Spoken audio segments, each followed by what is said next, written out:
As you probably know by now, I read a lot of books. And in the past, I sometimes came across ideas that I just couldn't understand. And that is because I tried to fit those ideas into my own paradigm. And what is a paradigm? A paradigm is a belief system. But there are different belief systems. And every belief system has its own logic. Everything needs to be coherent and it all has to make sense. But you can't just take one idea from another paradigm and try to fit it into your own paradigm, because then you would say, like, this is crazy. It doesn't make any sense. It doesn't make any sense because you can't fit it into your own belief system. And before I get deeper into this topic, I just wanted to say that if you are looking for a better understanding of your own unconscious, please visit my website. I do dream interpretation and active imagination, but you can also book a session to just talk about whatever you want. In this video, first I will get more into the idea of paradigms, and then I'm going to elaborate it by using the ideas of ancient men, the paradigm of ancient men. And of course that's not just one paradigm, but I'm trying to give you an idea about how people in the past viewed the world. So paradigms. I never really realized that I was living in a paradigm. And I think a lot of people don't realize this, because way too often there are ideas that are kind of taboo. Whenever you mention a certain idea or a certain topic, people are very quickly to dismiss it as crazy and that you're crazy. And therefore we are now in this weird situation in which there are these people that believe almost everything the media tells them, and there are people who don't believe anything the media tells them. And then those are called the conspiracy theorists, and the other people are like the mainstream narrative believers. And so there's a great chasm between those two groups. And of course there are a lot of people who are kind of in between those two belief systems. But I think in general you could say that the main difference between those belief systems, between the mainstream narrative and the conspiracy theories, is all about coincidence versus a plan. A divine plan, but also a satanic plan. And if you believe that everything is a coincidence, according to the mainstream narrative, then you're not going to believe that there might be a bigger plan that is manipulating you and using you and is actually evil. Because if everything is coincidence, if you are a nihilist, you don't really believe in good and evil, because everything is coincidence. And if there's a good and an evil, then that comes down to a certain structure, a certain plan. And so the mainstream narrative, the narrative of coincidence and nihilism, makes to a certain level a lot of sense. Also because, we're raised in that paradigm. So the whole thing about propaganda is repetition. And when you repeat it a lot of times, then you start to believe it without having seen any evidence in your life whatsoever. You will believe it no matter what. It is the whole story about it, in the beginning, there was this explosion, and then there is this infinite space, and then there were all these rocks flying through this explosion through space, and then the earth came into existence, and it was all spinning and twirling, and so there were bacteria coincidentally, and they evolved coincidentally into animals, and then there were dinosaurs, and then coincidentally they got extinct because of this thing from space or something, and then there were monkeys, and then they evolved into humans, And then everything is a coincidence. And there's no God, there's no devil. Everything is, science. It's all theory. There's no evidence whatsoever for all these things that I just mentioned. But it's the paradigm. It's the paradigm, and it makes sense because it is all connected by the theme of coincidence and nihilism. And then there's the other story, the other paradigm. It's the paradigm of a greater plan, a divine plan, God's plan, but also Satan's plan. And, as you can make dinner plans, you plan something, then people with way more power can plan bigger things. And so we can see that in nature there are laws, there is a structure, there are like plans. You can actually predict things, like math is all about prediction, is all about patterns. And if everything would be coincidence, then math wouldn't be possible.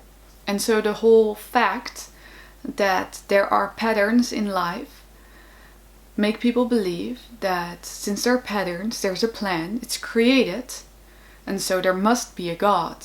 But when there is a God, because for most people, God is good, but when there is good, there has to be evil.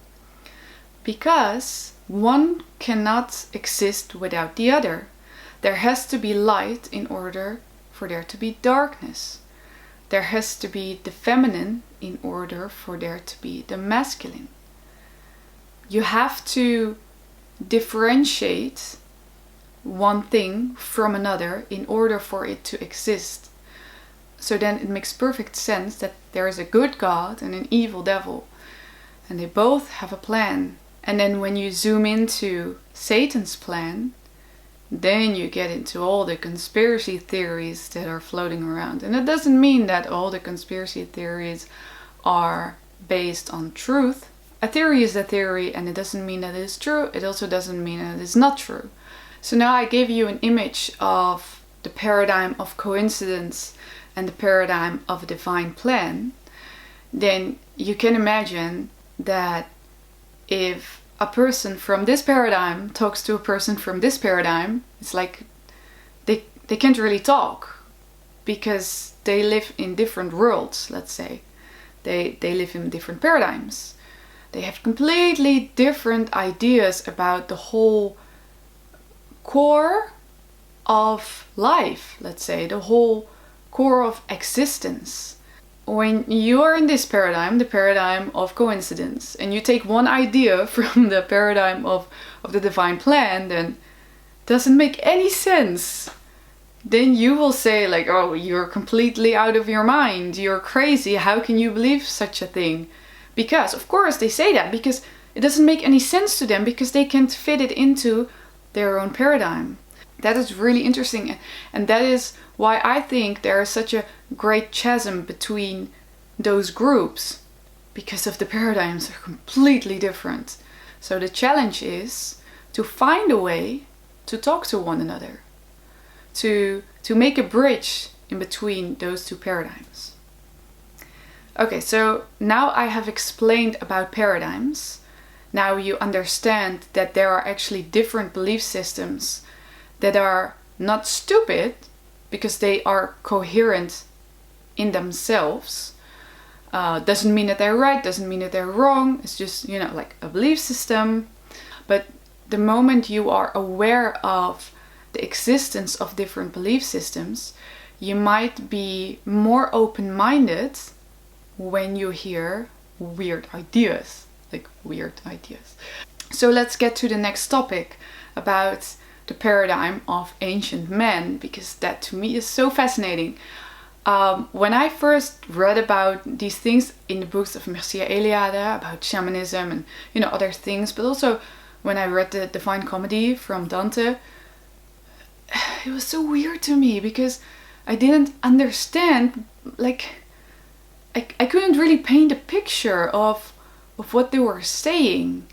So in the past, a lot of these religions, a lot of these tribes throughout the world, they believed that in the center of the world there was a cosmic mountain and a cosmic tree, and those two connected God to the earth, or like heaven to earth. And I was like, huh? Center of the world? What is the center of the world? I just couldn't, like, I was so confused. And then Dante, he was talking about the layers of heaven. And I was so confused. Because all those layers of heaven, there was the layer of the moon, the layer of Mercury, he named all the planets. And I was like, huh? Is he kind of describing the solar system or something? And why is it described as so light and bright with all the angels, when we all know that in space it's really dark? So, I didn't understand until I got into flat Earth. And that to me was a very important key to understand ancient men and the paradigm that those people lived in. And also the paradigm that actually a lot of people are getting back to these days, as they find out that the paradigm of nihilism and coincidence doesn't really work out for them. Yeah, so let me get into this topic of how ancient men viewed the world. And first I will describe the physical world, how they saw the physical world, and then the more like spiritual world, but they're also connected, of course. So in the past, people from all kinds of religions and tribes believed the earth to be flat. And so when it is flat, there is a center. And that is what I was talking about, the center with the cosmic mountain and the tree that connects heaven to earth. Yeah, so their idea was, okay, so there's the center, and then the continents are around that center, and then there is the ice wall of Antarctica. And of course, not every tribe had the exact same map, but like it's in general. Okay, so then above, like very far above, there's water, and then there's this dome that keeps the water from flooding the world. And of course, there are many stories in different religions about this great flood. So where did the water come from during this flood? Well, maybe from the heavens above, because there's water. And also if you zoom into stars, then it looks like light in water. So it makes a lot of sense, actually. The Bible also says God separated the waters from above and below. So first of all, there's an above and a below, and then he separated those waters. So if you dig in the ground, then you find water. There are oceans, so those are the waters below, and there are the waters above. And so those people back then, they didn't believe in space or anything. There was no space. Space, like, the solar system and the Milky Way and things like that. None of that. There was none of that. People back then just believed, like, this is flat. This is where we are. And how far it goes, nobody really knows. That's why there were explorers and expeditioners who would just, go and see where they would end up. But they had not really an idea of how big the world was. But what about the sun and the moon and the stars? If there's no space, like, what are the sun and the moon and the stars? So the sun is often described as the sun disk. So it's not clear that the sun is spherical at all, or the moon. All we can see is that those are luminaries in the sky. That is our observation. And the sun and the moon are the same size. Exactly the same size. So the idea is that the sun and the moon are like some kind of energy fields or something, and they're very close to Earth and very small, actually. So they make circles around the Earth. So at the 21st of March and the 21st of September, the sun makes a circle exactly on the equator. And then when it's going to be summer in the north, the sun goes more closer towards the North Pole. And when it gets winter, then it gets more closer to Antarctica, and it makes bigger circles. And so the moon also makes those circles, and also the stars, they also turn around the Earth, with the polar star, Polaris, right above the North Pole.